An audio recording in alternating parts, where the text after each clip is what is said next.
Like and subscribe and click the bell icon to get new video updates. South African police disperse crowd calling for aid after flooding. Climate change is here, says President Ramaphosa after 300 died in eastern city of Durban. Police in South Africa have used stun grenades to disperse a crowd calling for more and better official aid for victims of the lethal floods earlier this week.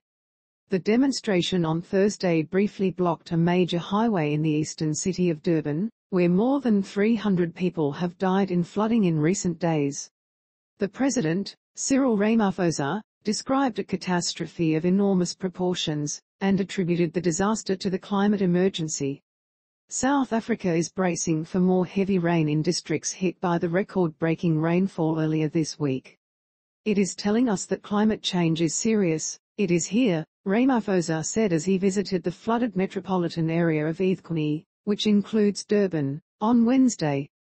We no longer can postpone what we need to do, and the measures we need to take to deal with climate change.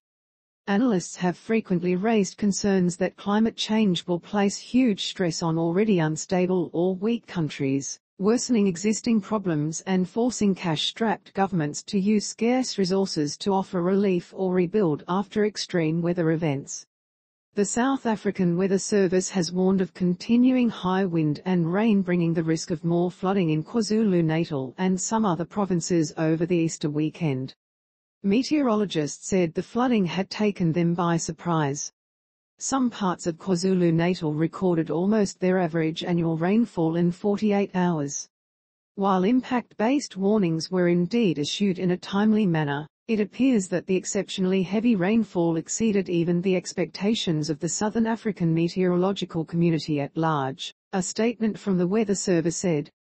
The service said that although it was impossible to attribute an individual event to the climate crisis, we can state with confidence that globally, as a direct result of global warming and associated climate change, all forms of severe and extreme weather are becoming more frequent and more extreme than in the recent past.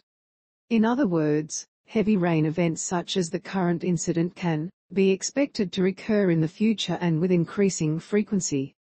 The death toll is expected to increase as search and rescue operations continue, officials said, and the full extent of the destruction becomes clear. Thousands of people have been made homeless by the floods, roads and bridges were destroyed, and at least 248 schools have been damaged. In one township, a Methodist church was swept away. A Hindu temple was badly damaged in Umhlatuzana, Chatsworth, near Durban, after a river burst its banks. Elsewhere, flooding triggered huge landslides. Durban's port, the busiest in southern Africa, was also badly hit. In Amaoti, a township north of Durban, residents balanced precariously on the edge of a broken road, trying to fetch clean water from a broken pipe underneath.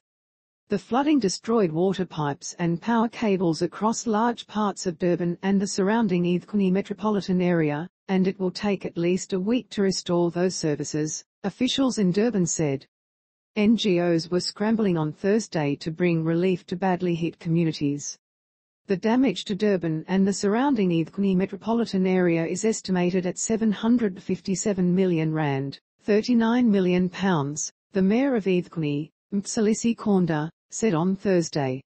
At least 120 schools have been flooded, causing damage estimated at more than R380 million and bringing officials to temporarily close all schools in the province. At least 18 students and one teacher have died in the floods, the Education Minister, Angie Motshekga, said. This is a catastrophe and the damage is unprecedented. What is even more worrying is that more rain is expected in the same areas that are already affected. Volunteers said they were desperate to source food, clothes and other essentials. In a pitch-dark hall in Durban's Goblins Hostel district, volunteers used the torches from their mobile phones to register scores of displaced people overnight. We are just helping the people because we care, said Mxolisi Kaunda, 51, who helped organize temporary shelter at a community hall. The ruling African National Congress, in power for nearly 30 years, has frequently been criticized for inadequate responses to natural disasters. Rescue efforts by the South African National Defence Force were delayed as the military's air wing was affected by the floods, but the military has now deployed personnel and helicopters to bring in humanitarian relief. Rain continued in parts of Durban on Wednesday afternoon and a flood warning was issued for the neighbouring province of Eastern Cape. Durban was the centre of deadly riots last July that killed more than 350 people, South Africa's worst unrest since